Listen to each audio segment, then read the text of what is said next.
O que você faria se o livro que você escreveu com tanto amor, tanto carinho, tanta dedicação fosse alvo de duras críticas? E se essas dúvidas viessem de outro continente? Sim! Hoje nós vamos falar de uma das maiores tretas literárias que ocorreu lá no século XIX, envolvendo o grande Machado de Assis. Brincou com a pessoa errada.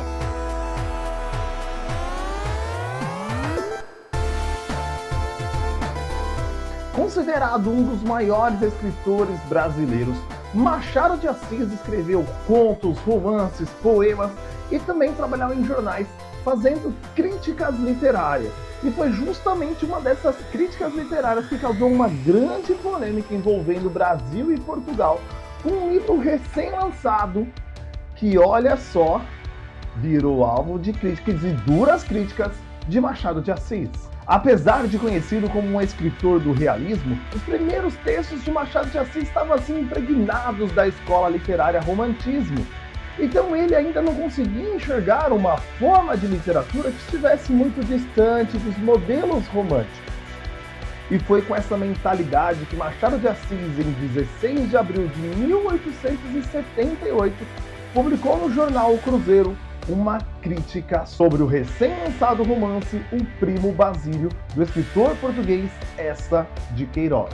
Mas é claro que antes da gente entrar na polêmica envolvendo Machado de Assis e Eça de Queiroz, a gente precisa conhecer melhor um pouco esse livro, esse tal do Primo Basílio. Esse romance que estourou logo que foi lançado em Portugal, chegou nas terras brasileiras e encantou milhares de leitores. Caralho, o maluco é brabo. É claro que no Brasil, raramente uma obra causava tanta repercussão, e isso não se deve só ao enredo, à história, mas principalmente à novidade do realismo. É esse movimento literário que chegava em terras brasileiras.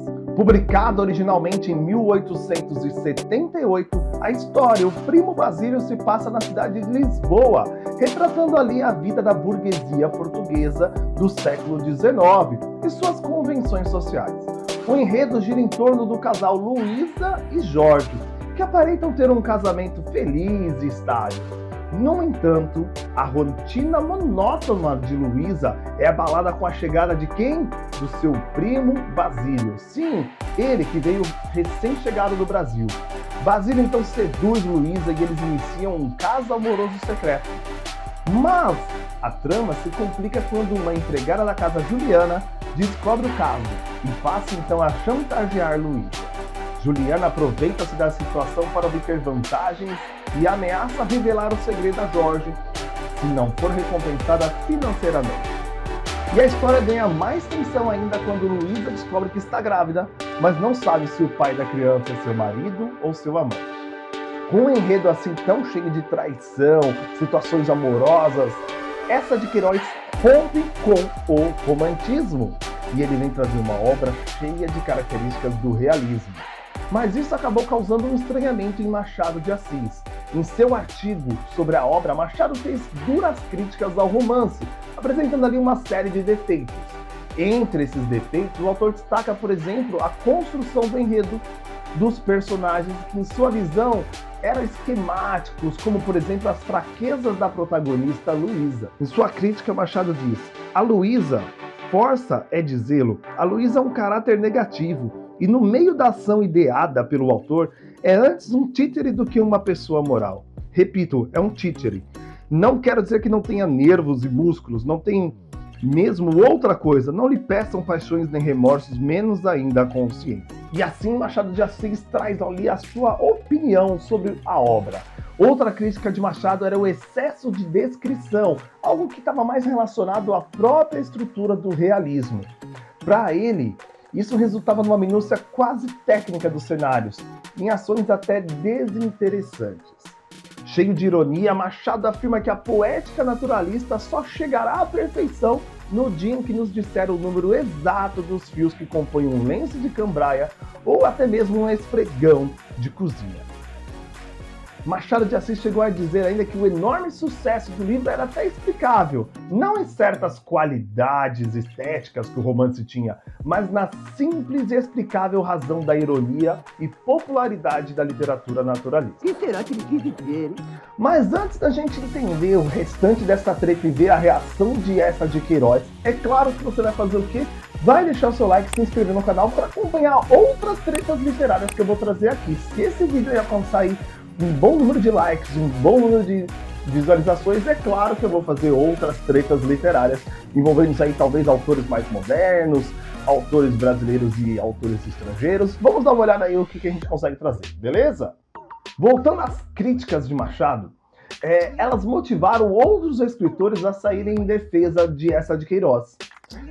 Então muita gente começou até a criticar o próprio Machado de Assis por ter criticado a obra. Olha só, né? Imagina nos dias de hoje aí como é que ia estar rolando o Twitter deles. Mas, no dia 30 de abril de 1878, Machado de Assis voltou a se pronunciar sobre o livro, defendendo os ataques dos outros e tecendo elogios à obra. Como contraponto, Machado elogiou a representação da personagem Juliana, que, segundo ele, era a única figura com um caráter completo e verdadeiro em todo o romance. Teceu elogios ao próprio Eça de Queiroz, é verdade, definido como um grande talento português. Por fim, o que percebemos é que Machado de Assis estava mais amadurecendo sua visão sobre o realismo. Tanto é que 3 anos depois, ele escreve qual obra? A sua obra célebre, Memórias Póstumas de Brás Cubas, com muitas características ali, né? Inaugurando o próprio realismo no Brasil. Ele que criticou o realismo quando conheceu através da obra O Primo Basílio, agora incorpora o realismo como sua característica literária. Que vergonha, hein? Mas que vergonha! Em uma carta ao brasileiro, o escritor português agradeceu Machado pela crítica, pois ainda que severa, sabe, né, honrava o livro pelo talento e pela qualidade da escrita. Para Eça de Queiroz, a crítica de Machado não foi assim tão negativa, apenas adversa e ao mesmo tempo enriquecedora. Mas, passado um tempo, em resposta aos ataques, Eça até escreveu um ensaio Idealismo e Realismo, em que ele oferece um texto polêmico, marcado também pela polêmica. Porém, os dois nunca mais trocaram críticas entre si. Mas aí fica uma pergunta. Será que o nosso escritor brasileiro Machado de Assis realmente criticou a obra porque ele não gostava das qualidades técnicas ou porque ele estava com invejinha? Afinal, ele tinha acabado de lançar um livro e o sucesso de Eça de Queiroz meio que ofuscou o sucesso de Machado de Assis. Então, 3 anos depois, o que ele faz? Ele vai lá e lança o seu livro realista, Memórias Póstumas de Brás Cubas. E agora deixa aí nos comentários a sua opinião. Foi inveja? Foi competência? Ou mesmo o livro do Eça de Queiroz não é tão bom assim e você acha que Machado estava certo? Então espero que você tenha gostado do vídeo de hoje. Obrigado por ter chegado até aqui. Grande abraço, sucesso para nós. Até o próximo vídeo. Fui!